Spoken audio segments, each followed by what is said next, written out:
let me get my script out, and I've got still 2 minutes to go. We've got quite a crowd here. This may be an unrelated question, Yeah. but there's tales of a church being floated down the river. Yeah, I've always resisted it. First of all, it's a Rhode Island urban myth. Every town has at least one building that was floated across the frozen Narragansett Bay or something like that. It actually, one account of the Allen West House on Knockham Hill has it being floated up there. No, absolutely inconceivable. We're pretty sure that the no longer extant original Allen House was brought over from Prudence Island.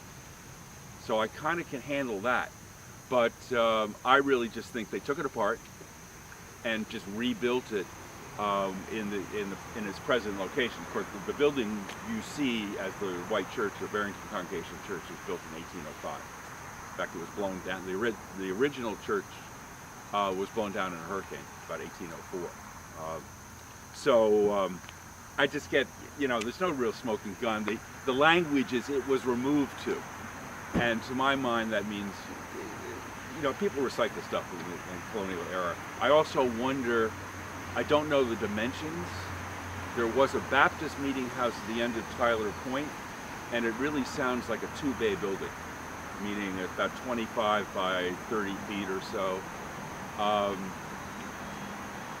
The previous building, a church, meeting house to the present church, the present meeting house is 3 bays, but a 4th was added on in 1850. And the basic floor plan of that was 47 by 50 feet. It's not well known, but the way the church was built, that's a rectangle, and then there was a tower in front. And then what they did in 1850 is sort of rounded out that tower. If you look at the White Church from the side, the spacing of the windows is wrong. And that's because the front window was just kind of put in that addition, so to speak. Undoubtedly timber was used, but then if they built a larger church, they were going to have to get new timbers. And we do have a book that records all the financial transactions involved with the 1805-1806 building project. We have no documents talking about what happened in 1737. There were, in the town meeting record book, there are references. In fact, at one point the church was reluctant, a town rather was reluctant to finance the rebuilding. There was also some tension. A lot of people didn't want the church moved up there. That's a question of where were people living. Although in the end, that area became kind of a settlement. I gave a talk in April or May about Old Barrington Village. From about 1750 on, there were a whole lot of little shops and workshops, and everyone seemed to have there was a kiln for making bricks up there, and a blacksmith shop, and it was kind of an active little neighborhood. I begin to wonder now that we made a mistake separating from Warren, that the period that Barrington was part of Warren was a much more prosperous, dynamic period in its history once we sort of separated ourselves, and it was a conscious choice. That was part of Massachusetts then. Yeah, okay, that's another one of my talks. In 1747, the final decree came through that this new border would be created. It conforms to the Rhode Island Charter of 1663. They decided that three miles from Narragansett Bay, the point of reference would be actually Jenny's Hyde's Hole, which is Town Beach. So they sort of struck this new border with a ruler, which has all the problems of creating borders with rulers, because it just ignores geographical features, but that was the new border. So then, that part of the world was called Brooks Pastures. And the powers that be said, you got a tiny town there. Barrington lost 25% of its real estate. So what we should do, they said, well, let's just make a new town.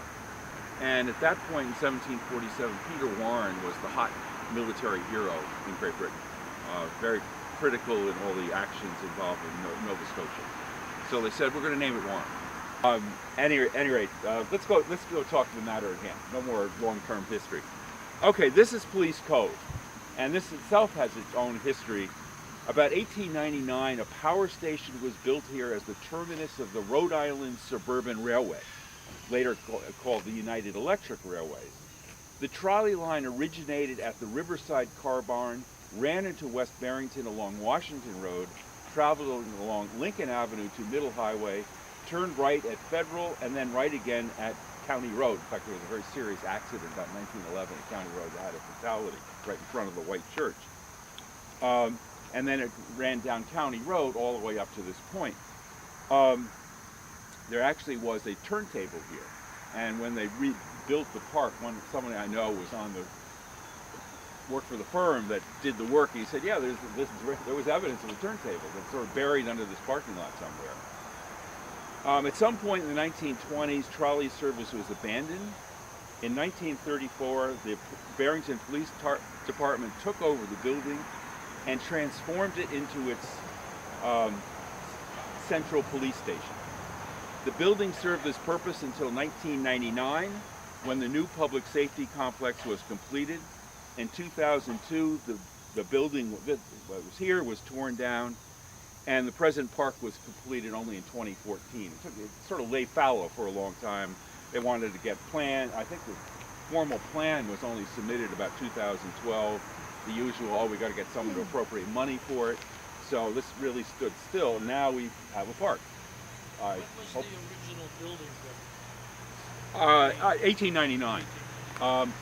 When the Preservation Society kind of fought the whole plan that the town had for it, and there was a close image of that building in East Providence, probably also linked up to providing electricity for the trolley system.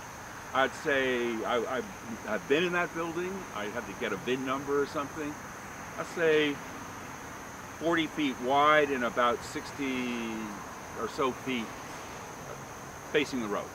And that's really a guess. This is my memory. Multi-story. I didn't have the pleasure of being a guest of the town in the jail, so I can't tell you. Yeah, we discovered a jail in Town Hall, too. They had a jail there, but so I don't know a whole lot about what it really looked at.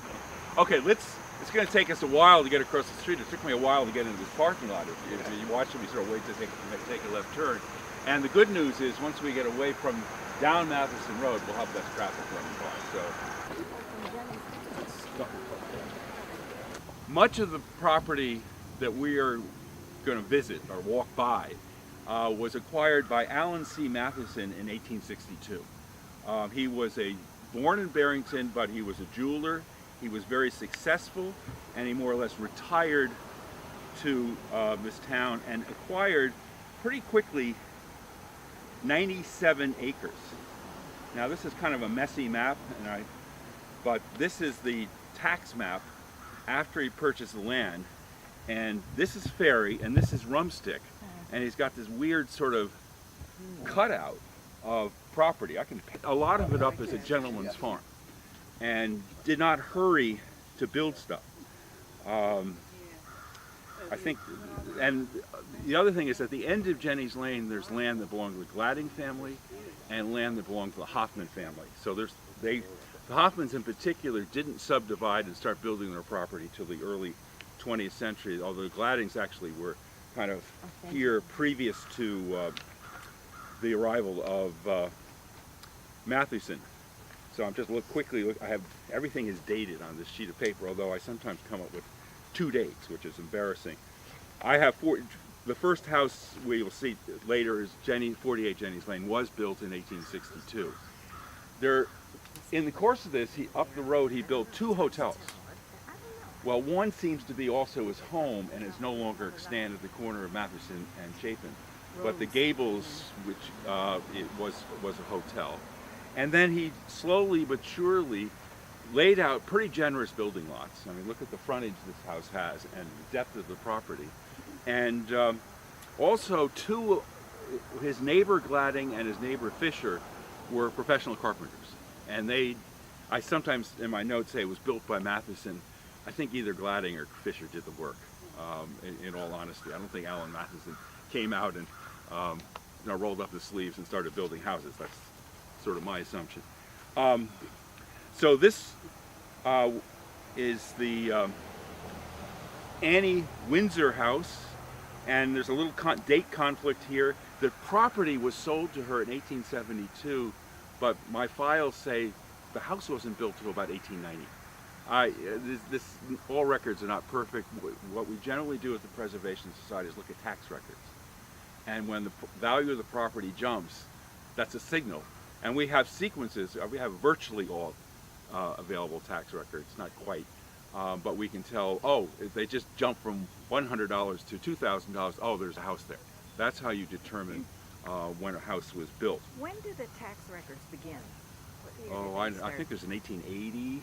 Yeah, you see, if you're talking about discussions about what did I say, 1872, I think we have one. And they're in the town hall, the assessment? No, they're in the Preservation Society. Oh, okay.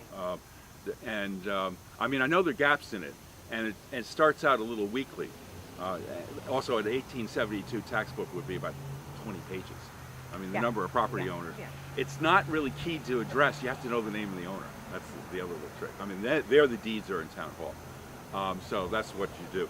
Anyway, it's a fine, I'll call it Victorian house. I'm not really an architectural historian.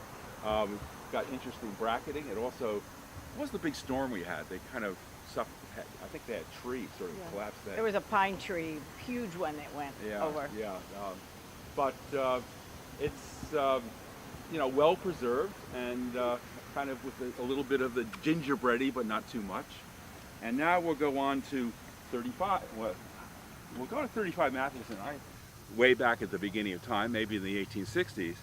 But then my notes, which are also I collated with the tax record, said this was built in 2008.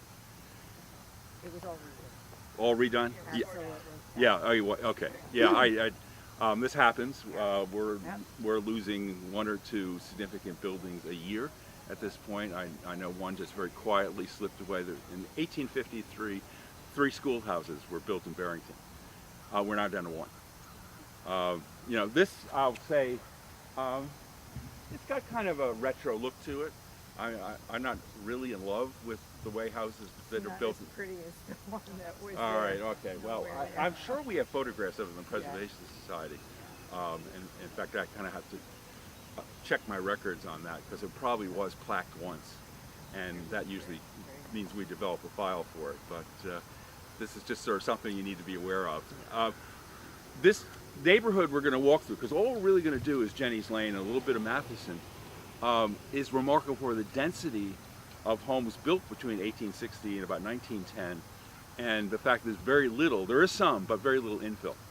I mean, this is the one dead ringer, as you said, they tore the building down. Okay, let's move on to 39, which is right next door.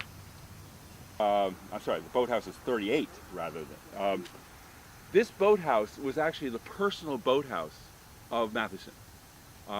We think he built it about 1870. Again, another way of sort of coordinating things is looking at maps, and we have that tax map I showed you is from like about 1866, and it doesn't really show buildings though. It shows property lines, which are interesting. But he was a boater. Actually built some very large ship up in Barneyville, and with a couple partners, kind of just as the shipyard was going out of business. So we had this. This was just part of his estate to build that. So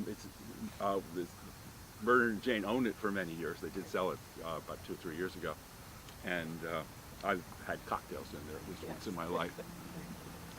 Okay, this is 39 Matheson Road, built in 1868. It has the name the Abbey Burrington House, and Burrington, for one thing. For a while, Jenny's Lane was called Burrington Avenue. Also, she was something of a pillar of St. John's Episcopal Church, and the chapel to the left going up toward the altar is the Burrington Chapel. So, again, this is, I think, a very well preserved, interesting house with lots of kind of interesting details in the exterior woodwork. I don't know much about the sort of renovation history of it, but I think the goal is to have been taking very good care of it. Anyway, so now we're going to move on to Jenny's Lane. right up here. Looks like they've lost. Before we leave the boathouse, you know, there's this famous photo, even on your postcard, that shows this boathouse half off its Oh yeah, foundation. okay, the 38. So can you tell us more about that and how the Hurricane of 38 affected this whole area? Well, it really did sweep through here in a big way, and what it basically did was took anything that was anchored in the harbor, or many of the boats that were anchored in the harbor, and sort of piled them up against the Barrington Bridge. So the storm surge was large. It also, going up the river, I met someone at the White Church who sort of claims to have been the last human living get over the bridge. He said it was like blown up with dynamite. That the tidal surge came through, and that old bridge was apparently kind of a flimsy structure anyway, just blew it up. This bridge was stone and was not damaged other than getting bumped into. And there were boats literally on top of the bridge. So it obviously did damage here. The last couple of hurricanes have arrived at the right time. So, you know, my wife, because I live around the corner too, we've got to see how much water is in Barrington Harbor. And we were very disappointed that there wasn't very much. Just a little bit of flooding, overflow down by Ferry Lane. But it was just a question of timing. And also, 38 was sort of, it had a great deal of forward speed. So you say a hurricane with 90 miles an hour wind traveling at 30 miles an hour is really 128 mile an hour winds.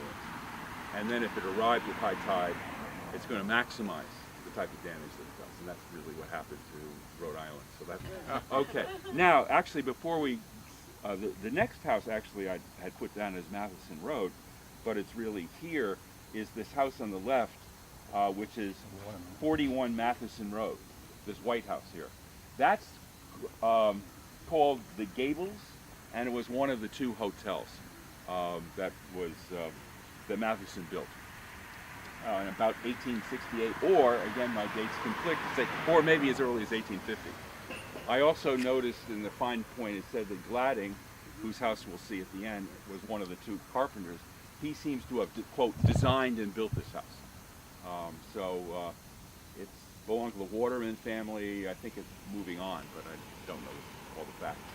So this is, Jenny's Lane, by the way, there's several explanations for the name. I told you, Goldenrod or Burrington.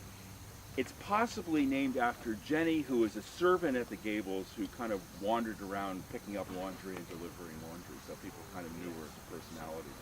It didn't officially become Jenny's Lane until after 1900, but I noticed a very early deed of Matheson. He says, this property is on the way to the water, or Jenny's Lane.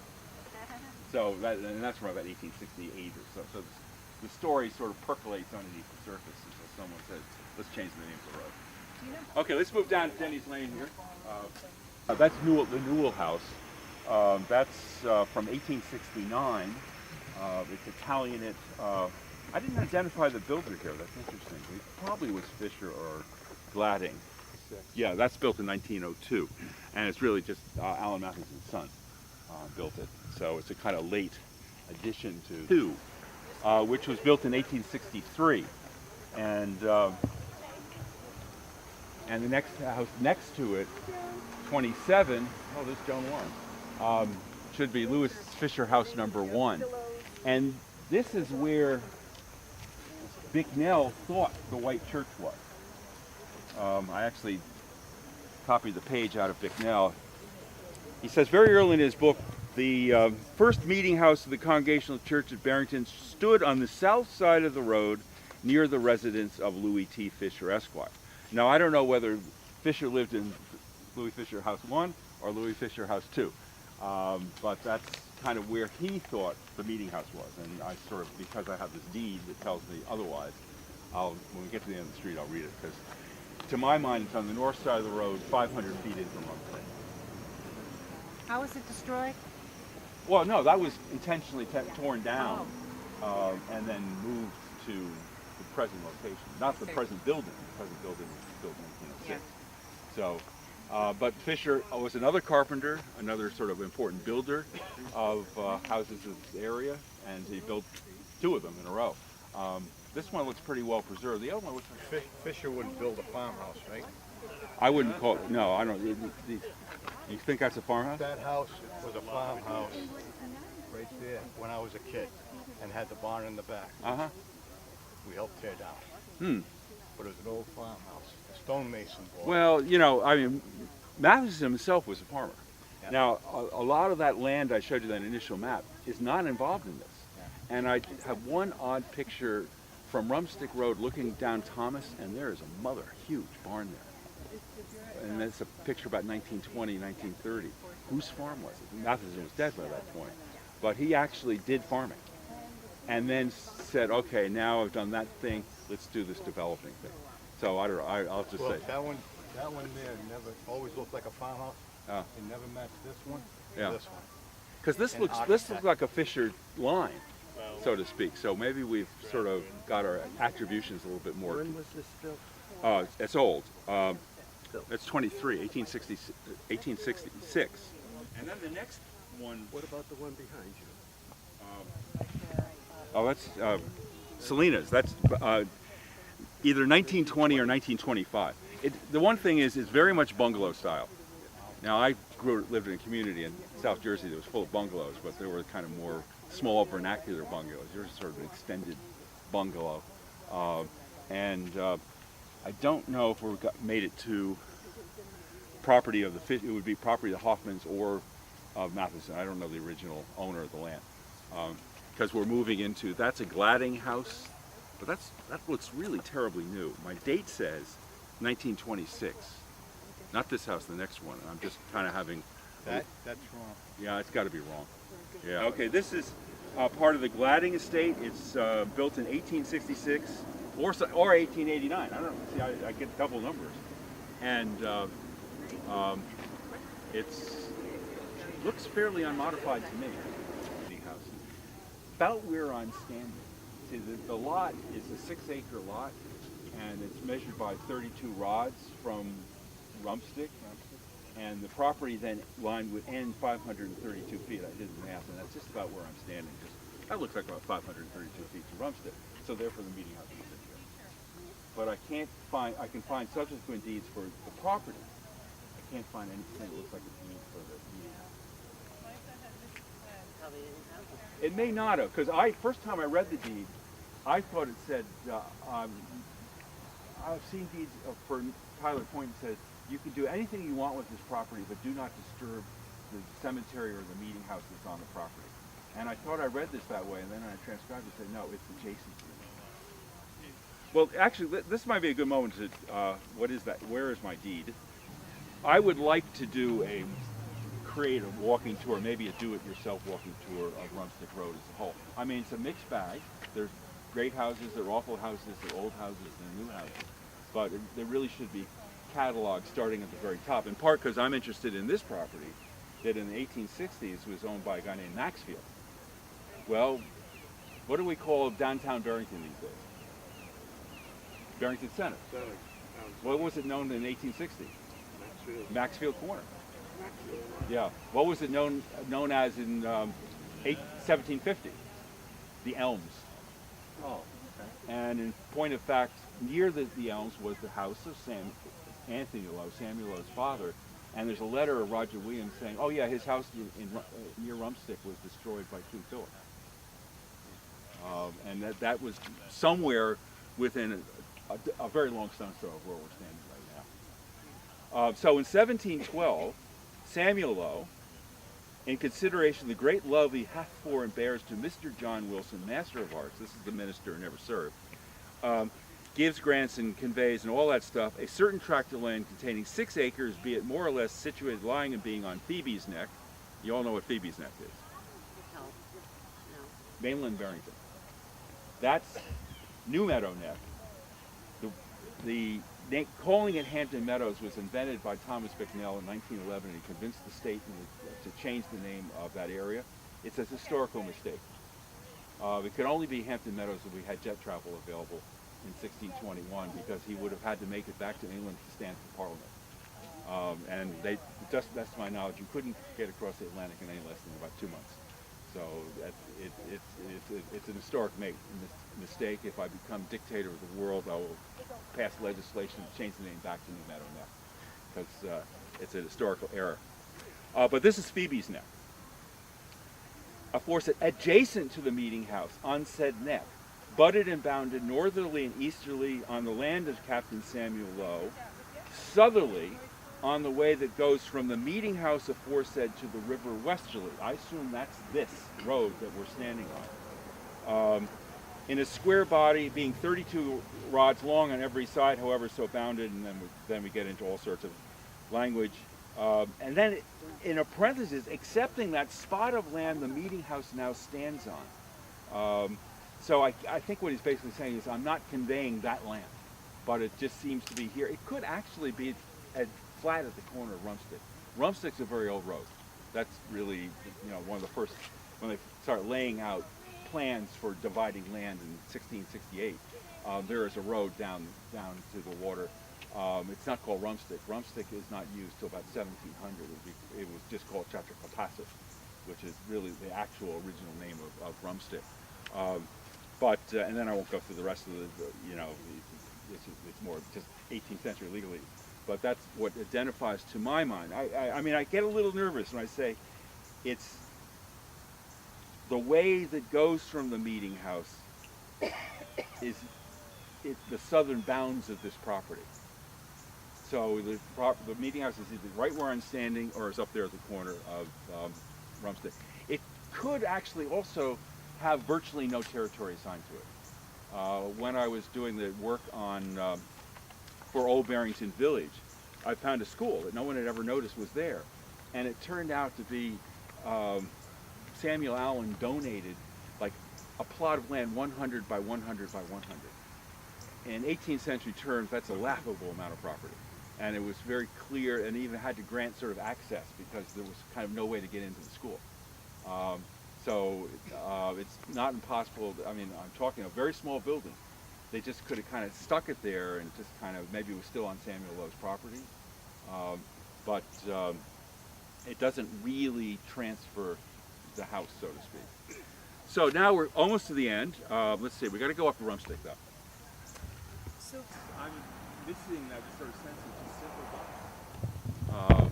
Was this some form of colonial revival? I couldn't tell you, Yeah. but yeah. Yeah.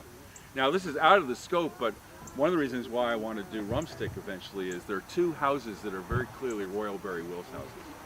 And it doesn't make them old. In fact, Royal Barry Wills is a very important retro designer, architect like the 1940s and stuff. But they're really neat houses. Those are the two stucco homes? Yeah. That's, in fact, my in-laws lived in a Royal Barry Wills, but that one was built after he died. It was just a typical Salem Garrison type style house. And he did a lot of kind of... He did a lot of ranch, too. Yeah.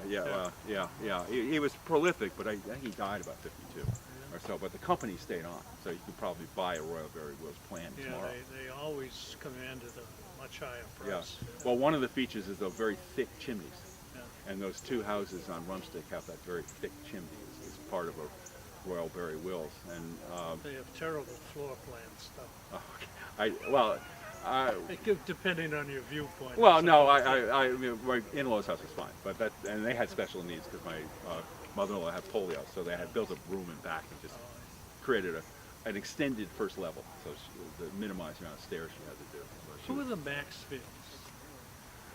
they actually had a big nursery on the other side of County Road. Plants. They were selling plants, and he sort of comes out of the blue, and then seems to, in the tax map, he's listed the owner of this property. But within a few years, the Hoffmans move in, and then the Hoffmans don't really subdivide until about 1910. It's one of the reasons why these houses tend to be much more recent than those houses over there. The other thing is, I almost didn't make it to this talk because I was looking for a deed of John Bosworth, who in the 1730s owned the end of Jenny's Lane. He is also accused of stealing his neighbor's sheep. And as a member of the Congregational Church, was sort of brought forward as a confessed sinner. But nevertheless, he was sort of a pillar of the community in an odd sort of way. I was sort of looking at this record book and I said, this is not the sort of way I want myself memorialized in Barrington history, as having kind of jumped the fence and stolen like my neighbor's sheep and pigs and things like that. So he was something of a problematic person. But he, and then there are an awful lot of churning land transactions going on in this area long before Mathewson, although he was able to, say, scoop up a lot. In fact, I noticed there was, I think his mother owned some land north of here. I mean, literally the north side of Jenny's, when he came and bought, because it was like Alice Mathewson in the tax map, and I just kind of, Mathewson was born in Barrington. He just simply made his living in Providence, made a very good living, and retired at the age of 60, and bought 97 acres of land. Speaking of taverns, I mean, we know where all the taverns are, and I emphasize the think, because I know in the Blue Book there's some reference to a tavern somewhere on near the end of New Meadow Neck. Also, you can't use the word Tyler Point until 1750, because it's named after Moses Tyler, who bought the land in 1750. Actually, Tyler's Point was supposed to be the town of trade for the town of Swansea, and it was a total failure. So one person just bought all the land that was going to be a center of commerce. But there may have been a tavern somewhere in a kind of at the end of New Meadow Neck, as you would come down the neck and then wait for the ferry or a boat to go over to Warren or come back on this side.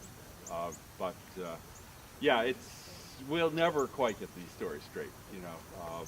I mean, I'm very much into document research, and that does give you a certain security or false feeling that you know what you're talking about. Right, or a false security. Or there's always the next document I'm going to find is really going to solve this issue. It never does.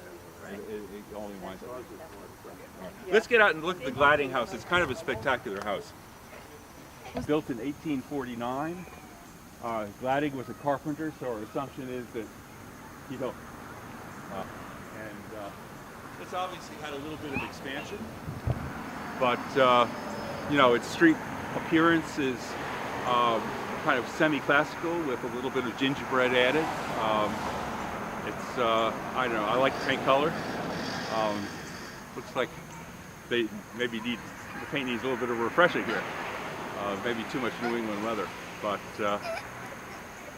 anyway, so this is kind of the end point of our tour. We'll go back to Mathewson Road, just look at a few houses to the right, and then we'll call it a day. If you want to, yeah, see these houses, that's the Royal Barry Wills, that's an interesting house. That's why I say I need to sort of work out what Rumstick Road, how it's put together, and you know, which houses are important and which are just kind of interesting. Let's walk down Chapin and we'll just take a left and head on. So where we go? The mailbox is Chapin. Yeah, we're halfway between the two. Yeah. I've been known to walk to town sometimes.